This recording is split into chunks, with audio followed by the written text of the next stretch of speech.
ಎಲ್ಲರಿಗೂ ನಮಸ್ಕಾರ. ಇವತ್ತು ಆರೋಗ್ಯಕ್ಕೆ ಒಂದು ತುಂಬ ಉಪಯೋಗಕಾರಿಯಾದಂತಹ ಬಾಳೆದಿಂಡಿನ ಪಲ್ಯವನ್ನು ಹೇಗೆ ಮಾಡೋದು ಅಂತ ನೋಡೋಣ ಬನ್ನಿ. ನೋಡಿ ಎಷ್ಟು ಚೆನ್ನಾಗಿ ಕಾಣಿಸ್ತಾ ಇದೆ. ಇದು ಆರೋಗ್ಯಕ್ಕಂತೂ ನಿಜವಾಗಿ ತುಂಬ ಅಂದರೆ ತುಂಬ ಹೆಲ್ಪ್ಫುಲ್ ಆಗಿದೆ. ಇದನ್ನು ಹೇಗೆ ಮಾಡೋದು ಅಂತ ನೋಡೋಣ ಬನ್ನಿ. ನೋಡಿ, ಈ ಥರ ಒಂದು ಬಾಳೆ ದಿಂಡನ್ನು ತೊಗೊಂಡಿದ್ದೀನಿ ನಾನು. ಬಾಳೆ ದಿಂಡನ್ನು ತೊಗೊಂಡು ಅದರ ಮೇಲಿನ ಎಲ್ಲ ಪದರಗಳನ್ನು ತೆಗೆದು ನಮಗೆ ಕೊನೆಯಲ್ಲಿ ಒಂದು ಈ ಥರ ಗಟ್ಟಿ ಇರೋದೊಂದು ಸಿಗುತ್ತೆ. ಇಲ್ಲಿ ಯಾವುದೇ ಪದರಗಳು ಇವಾಗ ಇಲ್ಲ ರಿಮೂವ್ ಮಾಡೋದಕ್ಕೆ. ಸೊ ಇದು ಈಗ ಪಲ್ಯಕ್ಕೆ ಕಂಪ್ಲೀಟ್ ರೆಡಿ ಇದೆ. ಅಂದರೆ ಇಷ್ಟಿದ್ರೆ ಸಾಕು, ನಮಗೆ ಎಲ್ಲ ಪದರಗಳನ್ನು ತೆಕ್ಕೋಬೇಕು. ಕೊನೆಯಲ್ಲಿ ಒಂದು ಉಳಿಬಾರ್ದು ಪದರಗಳು. ಆವಾಗ ಈ ಗಟ್ಟಿ ಭಾಗ ಸಿಗುತ್ತೆ ನಮಗೆ. ಇವಾಗ ಇದನ್ನು ಈ ಥರ ಕಟ್ ಮಾಡ್ಕೊಳ್ಳೋಣ. ಕಟ್ ಮಾಡ್ಕೊಳ್ಳುವಾಗ ನಾವು ಈ ಜಿಗ್ಜಾಗ್ ಥರ ಇರುತ್ತಲ್ವಾ, ಈ ಚಾಕು ಕಟ್ ಮಾಡೋದು, ಆ ಥರ ತೊಗೊಂಡ್ರೆ ಆ ನಾರುಗಳೆಲ್ಲ ಏನಾಗುತ್ತೆ ಅಂದರೆ ಅದರಲ್ಲಿರೋ ಸಣ್ಣ ಸಣ್ಣ ನಾರುಗಳು ಆ ಚಾಕುಗನೇ ಅಂಟ್ಕೊಳ್ತಾ ಬರುತ್ತೆ. ಅದರಿಂದ ಆ ಥರ ಚಾಕು ತೊಗೊಳ್ಳೋದ್ರಿಂದ ನಮಗೆ ತುಂಬಾ ಹೆಲ್ಪ್ ಆಗುತ್ತೆ. ಅದರ ಕೆಲವೊಂದು ಗಟ್ಟಿ ನಾರುಗಳಿರುತ್ತಲ್ವ, ಅದೆಲ್ಲ ಆ ಚಾಕುಗೆ ಅಂಟ್ಕೊಂಡು ನಾವು ಈಸಿಯಾಗಿ ತೆಗಿಬೋದು ಅದನ್ನು. ಸೊ ಈ ಥರ ಕಟ್ ಮಾಡ್ಕೊಂಡ್ಬಿಡೋಣ ಎಲ್ಲವನ್ನು ಕೂಡ.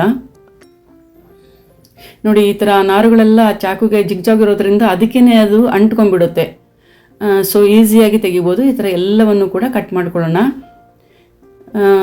ಇದು ಆರೋಗ್ಯಕ್ಕಂತೂ ಅದು ಎಷ್ಟು ಆರೋಗ್ಯ ದೃಷ್ಟಿಯಿಂದ ಎಷ್ಟು ಒಳ್ಳೆಯ ಒಂದು ತರಕಾರಿ ಅಂತಂದರೆ ತುಂಬಾ ಪ್ರಯೋಜನ ಇದೆ ಇದರಿಂದ. ಇದು ತಿನ್ನೋದರಿಂದ ಈ ಥರ ಚಿಕ್ಕದಾಗಿ ಕಟ್ ಮಾಡ್ಕೊಂಡ್ಬಿಡೋಣ. ಫಸ್ಟು ಸಣ್ಣ ಪೀಸ್ಗಳನ್ನು ಮಾಡ್ಕೋಬೇಕು.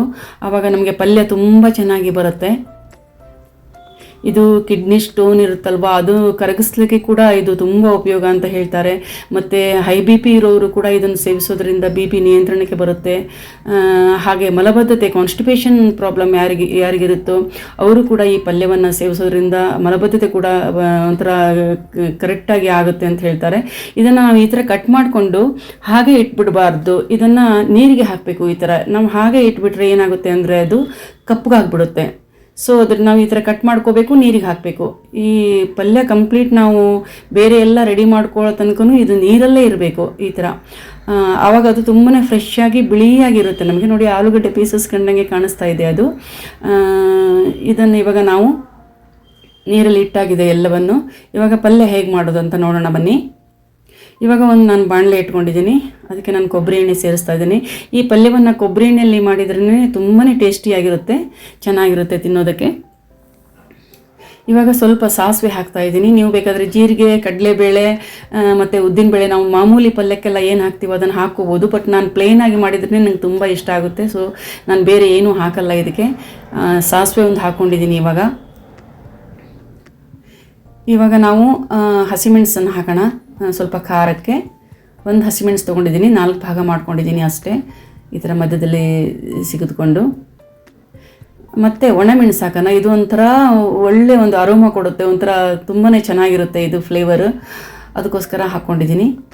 ಮತ್ತು ಒಂದು 2 ಈರುಳ್ಳಿ ತೊಗೊಂಡಿದ್ದೀನಿ. ಇದನ್ನು ಸಣ್ಣಗೆ ಈ ಥರ ಹೆಚ್ಚಿಕೊಂಡು ಕಟ್ ಮಾಡಿಕೊಂಡು ಇದನ್ನು ಕೂಡ ಚೆನ್ನಾಗಿ ಸ್ವಲ್ಪ ಫ್ರೈ ಮಾಡ್ಕೊಳ್ಳೋಣ. ಇದೆಲ್ಲ ಚೆನ್ನಾಗಿ ಫ್ರೈ ಆಗಲಿ. ಮತ್ತು ಇವಾಗ ಸ್ವಲ್ಪ ಕರಿಬೇವನ್ನು ಸೇರಿಸ್ತಾ ಇದ್ದೀನಿ. ಇದನ್ನು ಕೂಡ ಸೇರಿಸಿ ಚೆನ್ನಾಗಿ ಫ್ರೈ ಮಾಡ್ಕೊಳ್ಳೋಣ. ಇದರಲ್ಲಿ ನಾರಿನಂಶ ಜಾಸ್ತಿ ಇದೆ. ಅದರಿಂದ ಮಲಬದ್ಧತೆ ಈಗ ಆಗೋರಿಗೆ, ಮಲಬದ್ಧತೆ ಪ್ರಾಬ್ಲಮ್ಮನ್ನು ಎದುರಿಸ್ತಾ ಇರೋರಿಗೆ ಇದನ್ನು ಉಪಯೋಗ ಮಾಡಿದರೆ ಅವರಿಗೆ ಆರಾಮಾಗಿ ತುಂಬ ಚೆನ್ನಾಗಿ ಆಗುತ್ತೆ. ಇವಾಗ ನೋಡಿ, ಅದೆಲ್ಲ ಫ್ರೈ ಆದಮೇಲೆ ಇವಾಗ ನೆನೆಸ್ಕೊಂಡು ಕಟ್ ಮಾಡಿ ಇಟ್ಕೊಂಡಿದ್ವಲ್ವ, ಅದನ್ನು ಸೇರಿಸ್ತಾ ಇದ್ದೀನಿ. ನೋಡಿ, ಅದೆಷ್ಟು ಬೆಳ್ಳಗಿದೆ. ಇವಾಗ ನಾವೇನಾದರೂ ಅದನ್ನು ನೀರಿಗೆ ಹಾಕಲಿಲ್ಲ ಅಂದರೆ ಅದು ಕಪ್ಪಾಗಿಬಿಡುತ್ತೆ. ಎಷ್ಟು ಫ್ರೆಶ್ಶಾಗಿ ಕಾಣಿಸ್ತಾ ಇದೆ. ನೀರಿನಲ್ಲೇ ಇರಬೇಕು ಅದು ನಾವು ಹೆಚ್ಚಿಕೊಂಡ ನಂತರ. ಎಲ್ಲವನ್ನು ಸೇರಿಸಿ ಚೆನ್ನಾಗಿ ಫ್ರೈ ಮಾಡೋಣ. ಇದು ತುಂಬ ಇಂಗ್ರೀಡಿಯೆಂಟ್ಸ್ ಕೂಡ ತುಂಬ ಕಡಿಮೆ ಇದು. ಮತ್ತು ಆರೋಗ್ಯಕ್ಕೆ ಅಷ್ಟೇ ಬೆನಿಫಿಟ್ ಇದೆ. ಒಂದು 2 months ಒನ್ಸ್ ಇದನ್ನು ಮಾಡ್ಕೊಳ್ಳೋದ್ರಿಂದ ತುಂಬ ಲಾಭ ಇದೆ ಆರೋಗ್ಯಕ್ಕೆ. ಉಪ್ಪು ಸೇರಿಸ್ತಾ ಇದ್ದೀನಿ ನಾನಿವಾಗ. ಉಪ್ಪು ಸೇರಿಸಿ ಆಗಿದೆ. ಇದನ್ನು ಚೆನ್ನಾಗಿ ಮುಚ್ಚಿ ಬೇಯಿಸ್ಬಿಡೋಣ ಸ್ವಲ್ಪ. ಇದಕ್ಕೆ ಯಾವುದೇ ಕಾರಣಕ್ಕೂ ನೀರು ಮಾತ್ರ ಸೇರಿಸಬಾರ್ದು. ನಾವು ಬೇರೆ ಪಲ್ಯ ಮಾಡೋ ಥರ ಇದಕ್ಕೆ ನೀರು ಸೇರಿಸಬಾರ್ದು. ಇದು ಒಂಥರ ಹುಡಿ ಪಲ್ಯ ಅಂತಲೇ ಹೇಳ್ಬೋದು. ಇದಕ್ಕೆ ನೀರು ಸೇರಿಸಿದ್ರೆ ಚೆನ್ನಾಗಿರಲ್ಲ. ಇದು ಹೀಗೆ ಬೇಯಬೇಕು. ಇನ್ನೂ ಸ್ವಲ್ಪ ಚೆನ್ನಾಗಿ ಬೇಯಬೇಕದು. ಇನ್ನು ಸ್ವಲ್ಪ ಮುಚ್ಚಿ ಬೇಯಿಸ್ತಾ ಇದ್ದೀನಿ.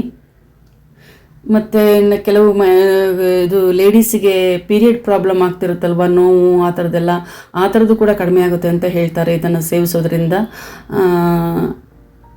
ನೋಡಿ ಇವಾಗ ಇಷ್ಟು ಬೆಂದರೆ ಸಾಕು, ಅದು ಮುಟ್ಟಿ ನೋಡಿದರೆ ನಮಗೆ ಗೊತ್ತಾಗುತ್ತೆ ಚೆನ್ನಾಗಿ ಮೆತ್ತಗಾಗಿರುತ್ತೆ. ಸೊ ಇದಾಗಿದೆ.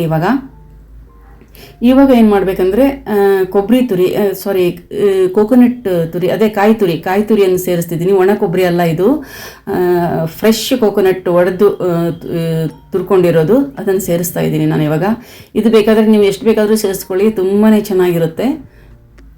ಈ ಥರ ಎಲ್ಲ ಮಿಕ್ಸಪ್ ಮಾಡಿಬಿಡೋಣ. ನೋಡಿ ಪಲ್ಯ ರೆಡಿಯಾಗೇ ಹೋಯಿತು. ಇದು ಅನ್ನದ ಜೊತೆ ಕಲಿಸ್ಕೊಂಡು ತಿನ್ನೋಕ್ಕೆ ತುಂಬಾ ಚೆನ್ನಾಗಿರುತ್ತೆ, ಅಥವಾ ಚಪಾತಿ ಜೊತೆ ತಿನ್ಬೋದು. ನೀವು ಕೂಡ ನಿಮ್ಮ ಮನೆಯಲ್ಲಿ ಮಾಡಿ ನೋಡಿ, ತುಂಬಾ ಚೆನ್ನಾಗಿರುತ್ತೆ. ಹೆಲ್ತ್ ದೃಷ್ಟಿಯಿಂದ ಇದನ್ನು ತಿನ್ನಲೇಬೇಕು. ಆ್ಯಕ್ಚುಲಿ 2 months once ಆದರೂ ತಿನ್ನಬೇಕು. Thank you so much for watching. ಧನ್ಯವಾದಗಳು.